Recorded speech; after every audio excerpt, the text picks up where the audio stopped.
I teach at the American University in Cairo. I teach and direct a course called Scientific Thinking, which is a freshman course for all freshman students. And I also work with Dr. Luzzi and everyone at the Center for Learning and Teaching as an associate professor of practice. So I'm involved in assessment and curriculum alignment, design, pedagogy, things like that.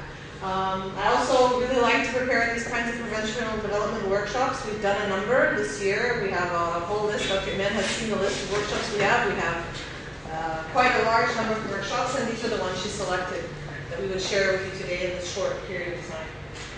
Today I'm here basically to introduce you to a very useful and effective teaching tool and learning tool.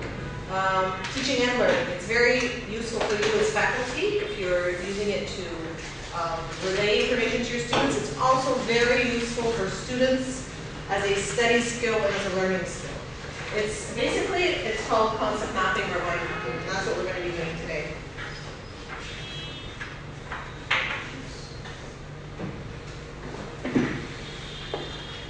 We're going to talk a little bit. Did you get the texts? Oh, no. Okay. Sorry. We're going to talk a little bit today about the characteristics of what concept maps are and what mind maps are. We're going to go over some of the preliminary steps of how you can create a map for any topic or any subject that you're teaching or anything that you read. We're going to do a quick example today. We're also going to be showing you what you can do with them in your class and what you can do with your students that will help them use the tool most effectively.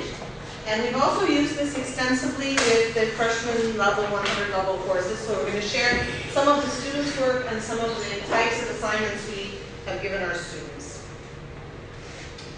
Basically, a concept map is what it says it is. It's a map of concepts.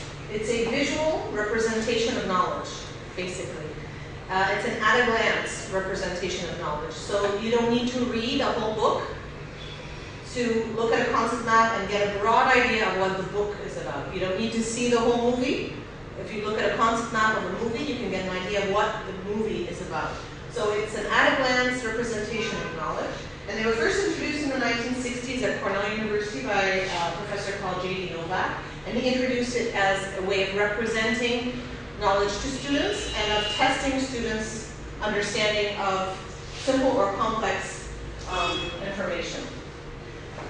They're also very useful, as we've learned, as we've been giving more and more students these maps, is to get a window into how your students are actually thinking about a particular topic. They're extremely useful if you want to test for comprehension of a topic, how broad they have been able, how the breadth of their understanding, the depth of their understanding. So this is a kind of so they're very, very useful to get an idea of how your students think. Okay, concept maps and mind maps, if you do some research on the internet, you'll find them sometimes referred to as concept maps, sometimes referred to as mind maps, sometimes referred to as e-maps, electronic maps. Basically, they're all the same idea, but there are some subtle differences in the way the knowledge is represented. So concept maps usually have a very specific structure. They include nodes of information that are connected to each other by linking words or linking phrases or arrows, as you can see in this image right here. So this is basically a concept map of a concept map. This is also another concept map of what a concept map is. So it's basically all nodes or clusters of information with as little words as possible put together in the graphic representation.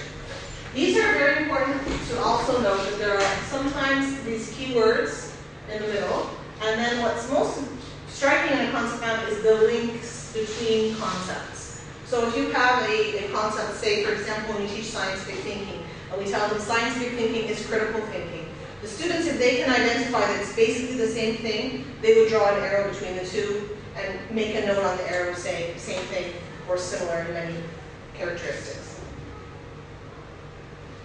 Mind maps are a little bit different in the sense that they're very visual. They have a lot of these icons. For example, if a student is listing the pros and cons of something, they would use the thumbs up, for example, for the pros, the thumbs down for the cons. They can use happy faces, they can use exclamation marks. They can also use links to texts, links to videos, links to music, links to anything that's online. Mind maps, in this sense, can be more interactive, and you can also use online software for that, and we'll discuss some of the online softwares that are available at the end of the workshop, and I can send a list of all the available free internet-based software stuff, and then you can disseminate it to everyone. Mind maps were developed by someone called Tony Buzan. He's now a guru of mind maps, concept maps. He has like 40 books about thinking effectively, and he's popularized this idea of mind maps. So you'll probably hear this word a little bit more frequently. But a lot of the mind maps you see on websites such as Tony Buzan are not that structured. They're more brainstorming in the sense that every single idea is on the paper. Mind maps for students should be a little more organized, a little more structured in order for you to be able to get a sense of what the student wants to tell you. So this is an example of Dave who sat down and mind mapped his golf improvement. He likes to play golf, and he thought of all the ways, or all the different ways he could improve his golf.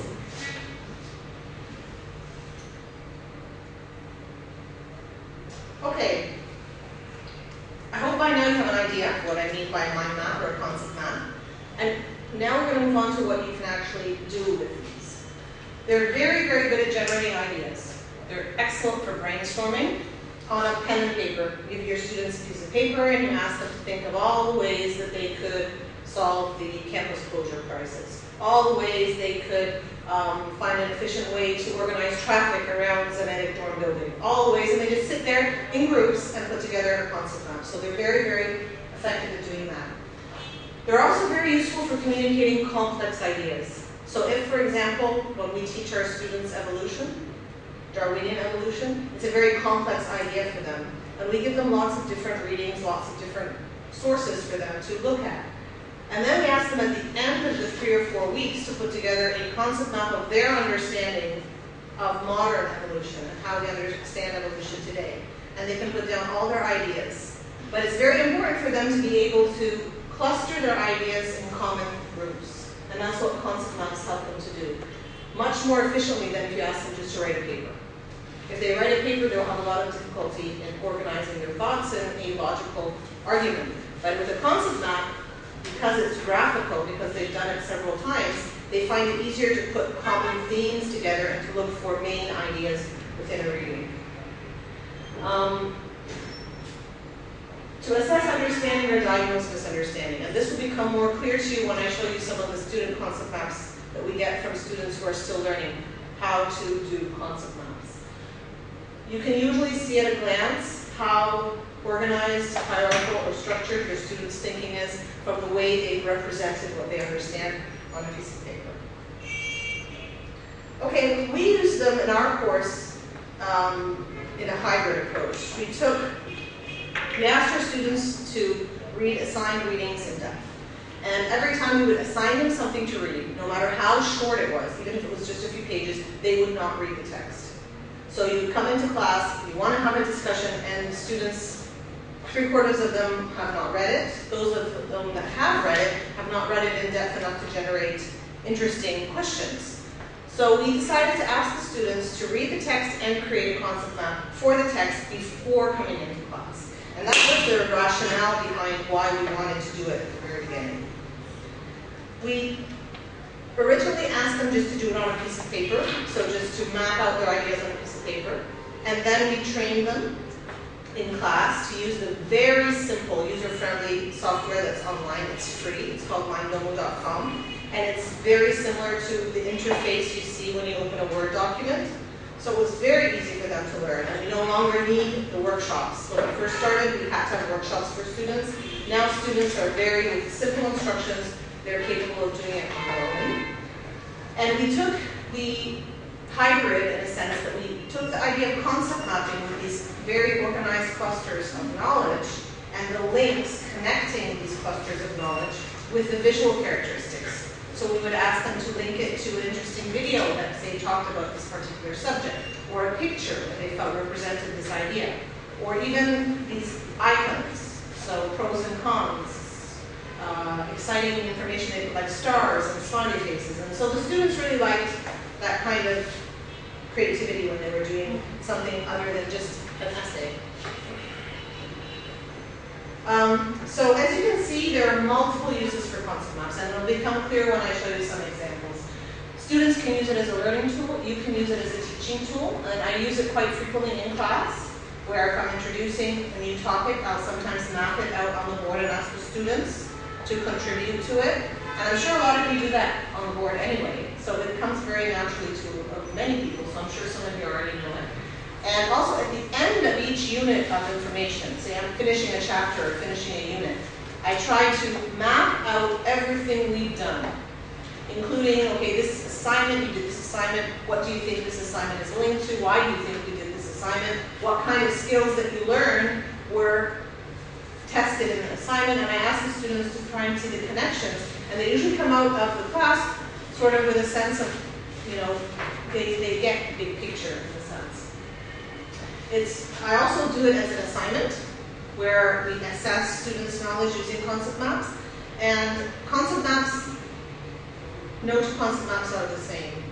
Every student will come up with a different concept map, and that's why you need to have a rubric when you're grading. So we developed a rubric for concept maps that we can share with you, and I think it's in the handout that I'm going to send Dr. Iman when I get to my office, because it's on my office computer, Dr. Shabata. You'll find that the rubrics are very useful, because if you're going to grade a piece of work that's very subjective, that's student created, you need to have a rubric to be able to be fair to all students. And once you get the hang of it, CMAPs are easier for me to grade now than papers. Definitely. They take less time, and I think they're more reflective of students' understanding. Okay, I will show you some examples of student projects. This is an example of a CMAP. It's very small, but hopefully I think it gets bigger. This is an example of a concept map that a student made for a reading that we assigned at the very beginning of the semester called Scientific Thinking and the Scientific Method.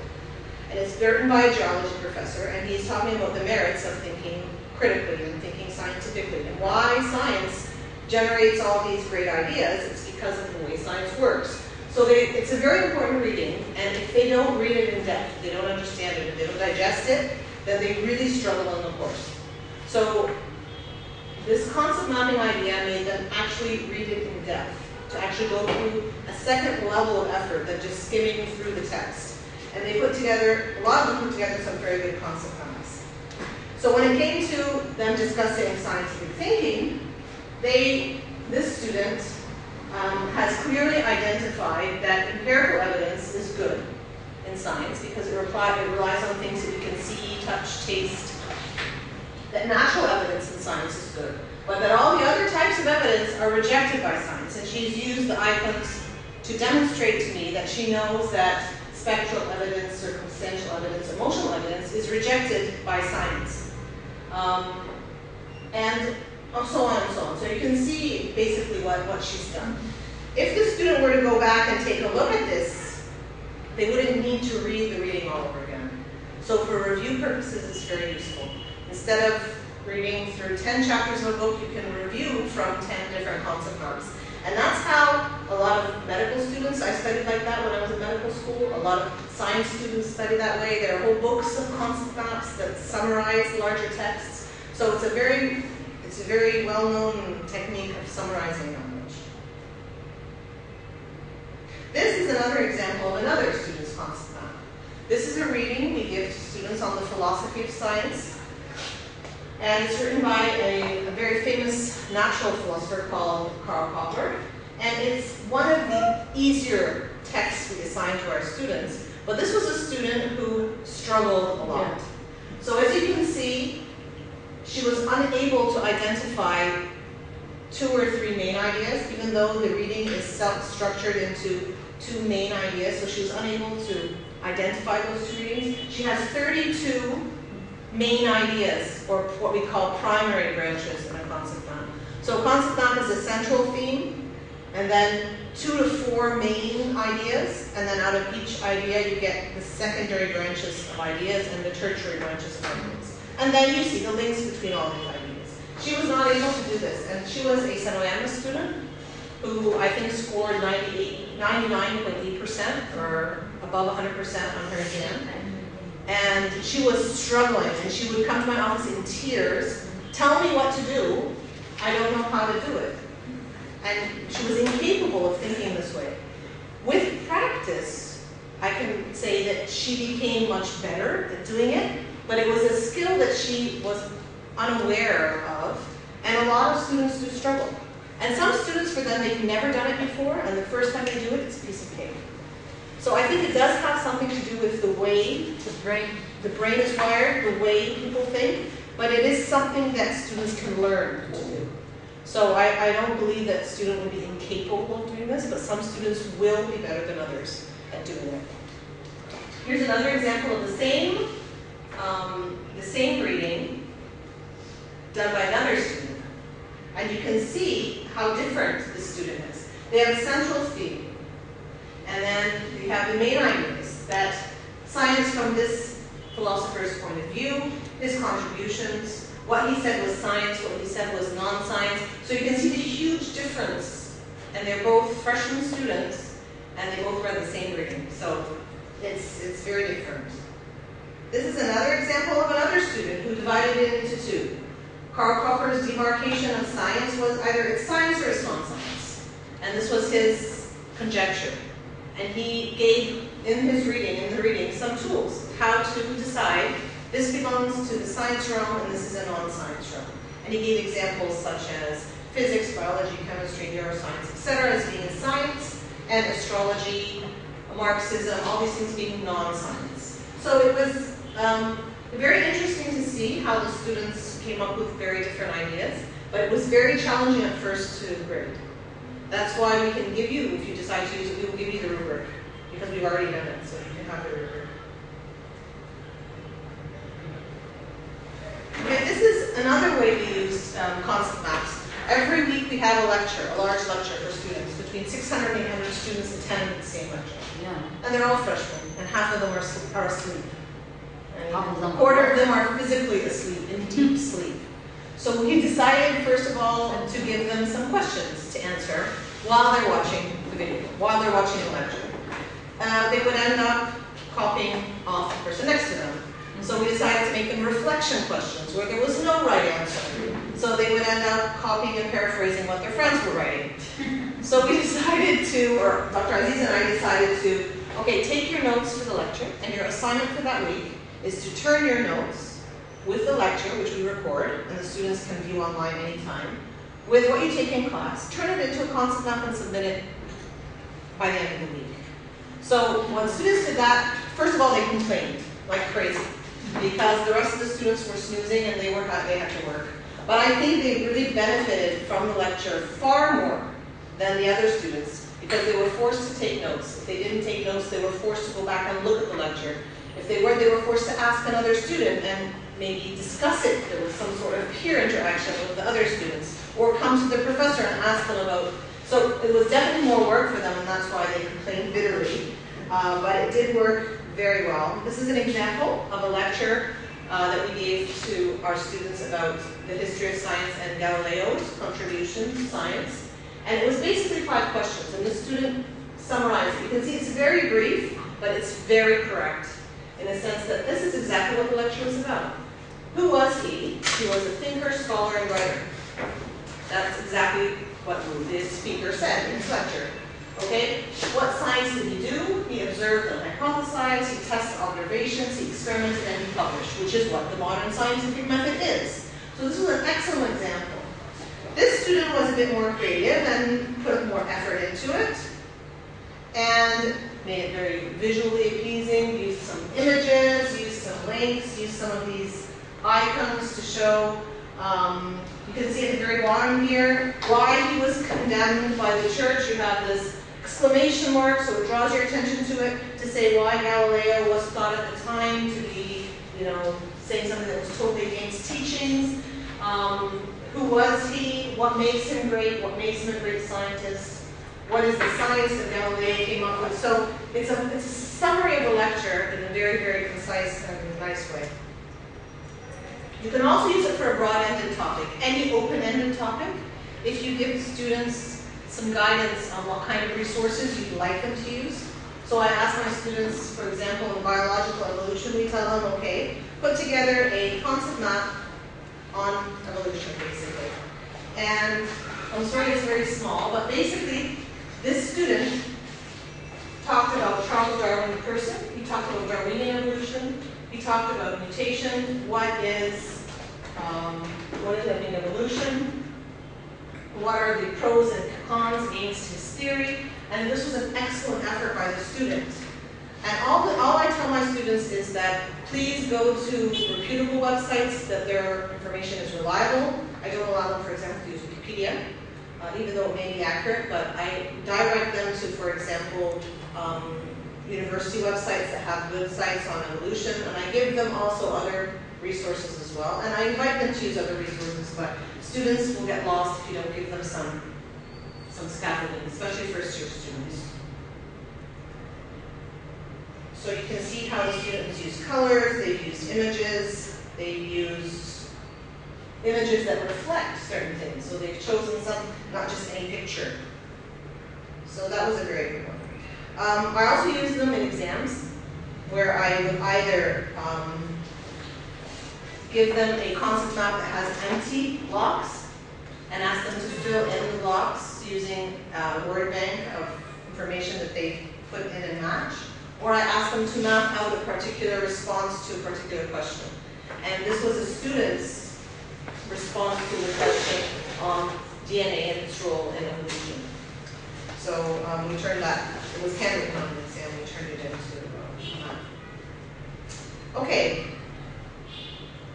once you've assigned your concept map, you come to the part of assessment. But before we go to assessment, what kind of assignments do you think you could give your students where you would use concept mapping? Can you think of anything you could do with your students that could use concept mapping? And maybe we can discuss how best to do that. Yeah? Sorry, I don't know your name. Nadia. Nadia. Maybe reading a book or reading a text, article, or a chapter from a book, and you can ask them, I need to do this concept. That works, yes. That works really, really well. Especially if the text has some sort of structure. Of course, we always give them some text. It works really, really well. And like I said, you can ask the student to do it before they come to class. The discussion will be much richer because the students will have, digested the text and looked at it closely. Any other thoughts? As means of comprehension to make sure that the student understood what's emphasized about themselves and Nadia, the content of.